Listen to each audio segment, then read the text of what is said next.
നമസ്കാരം, ഞാൻ doctor Ijas, emergency physician, Apollo Adlux hospital.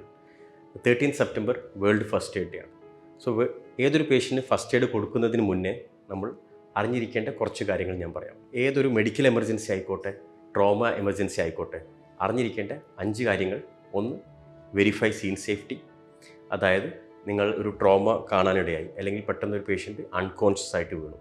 അപ്പോൾ നിങ്ങൾ ഉറപ്പുവരുത്തേണ്ടത് നിങ്ങളുടെ സേഫ്റ്റി, അതേപോലെ നിങ്ങൾ രക്ഷപ്പെടുത്താൻ പോകുന്ന ആളുടെയും സീൻ സേഫ് ആണെന്നുള്ളതാണ്. അതായത് റോഡ് ട്രാഫിക് ആക്സിഡൻറ്റ് നടു റോഡിലാണെന്നുണ്ടെങ്കിൽ പേഷ്യൻറ്റിനെ സൈഡിലോട്ട് മാറ്റി നിർത്തുക.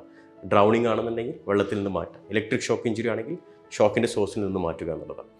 സോ വെരിഫൈ ചെയ്യുക. അതിനുശേഷം എന്ത് ചെയ്യുക? Check for response. Patient respond ചെയ്യുന്നുണ്ടോ ഇല്ലയോ എന്നുള്ളത്.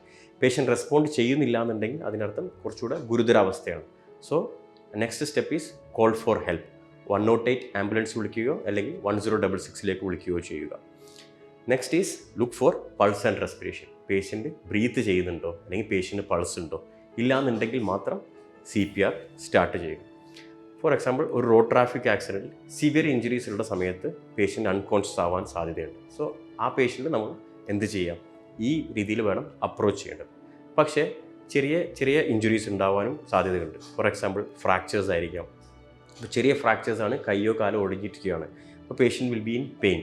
സോ നോക്കാം, ഇപ്പോൾ കൈയാണ് ഒടിഞ്ഞതെന്നുണ്ടെങ്കിൽ എന്ത് ചെയ്യാം? ഫസ്റ്റ് തിങ് ചെയ്യേണ്ടത് ഇമ്മൊബിലൈസ് ചെയ്യുക എന്നുള്ളതാണ്.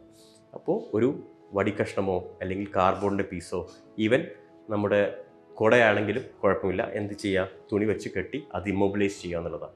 ഇമ്മൊബിലൈസ് ചെയ്യുമ്പോൾ അത് കാരണം ഉണ്ടാകുന്ന മസിൽ ഇഞ്ചുറി, അല്ലെങ്കിൽ ആ എല്ലുകൾ അണങ്ങുമ്പോൾ ഉണ്ടാകുന്ന വേദന, blood vessel injury, nerve injury എല്ലാം തടയാൻ ഹെൽപ്ഫുൾ ആയിരിക്കും. മറ്റു കാണുന്ന ഇഞ്ചുറി എന്ന് പറഞ്ഞാൽ ബേൺ ഇഞ്ചുറി ആവാം. ബേൺസ് നമ്മുടെ ശരീരത്തിലെ ഏറ്റവും വലിയൊരു ഓർഗനാണ് സ്കിൻ.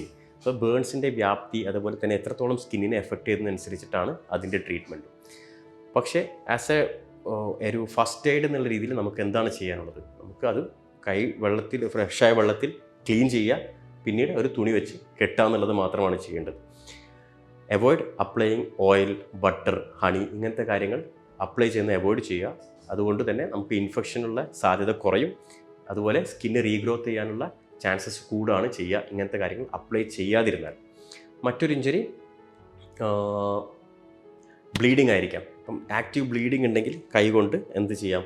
അമർത്തി വെക്കാം. അതുപോലെ തന്നെ ബ്ലഡ് വീണ്ടും മൂവ് ചെയ്യാതിരിക്കാൻ ഒരു ക്ലോത്ത് വെച്ച് നമുക്ക് കെട്ടാം. വേറൊരു കാണപ്പെടുന്ന ഒരു ഇഞ്ചുറിയാണ് ഈ നേസൽ ബ്ലീഡ്. ചെറിയ ബ്ലഡ് വെസൽസ് പൊട്ടുന്ന കാരണം നേസൽ ബ്ലീഡ് ആക്റ്റീവായിട്ട് വരാൻ സാധ്യതയുണ്ട്. സോ എന്താണ് ചെയ്യാൻ പറ്റുക? നോസ് അടച്ച് പിടിക്കുക, മുന്നോട്ട് ലീൻ ചെയ്യാൻ പറയുക, ഒരു ഐസ് പാക്സ് വെച്ച് കൊടുക്കുക. സോ കീപ്പ് ഇറ്റ് ഫോർ ഒരു 10 മിനിറ്റ്സ്. സോ അത് കാരണം നമുക്ക് എന്ത് ചെയ്യാം? ബ്ലീഡിങ് സ്റ്റോപ്പ് ചെയ്യാൻ പറ്റും. ആ സമയത്ത് വായിലൂടെ മാത്രം ശ്വാസം എടുക്കാൻ പറയാം. നാളെ നിങ്ങളുടെ വീട്ടിലോ, ജോലിസ്ഥലത്തോ, റോഡിലോ, പൊതുസ്ഥലത്തോ ഒരു മെഡിക്കൽ എമർജൻസീസോ അല്ലെങ്കിൽ ഒരു ട്രോമ എമർജൻസിയോ നേരിടേണ്ടി വന്നാൽ പകച്ചു നിൽക്കാതെ ആത്മവിശ്വാസത്തോടു കൂടി നിങ്ങൾക്ക് ഫസ്റ്റ് എയ്ഡ് ചെയ്യാൻ പറ്റട്ടെ.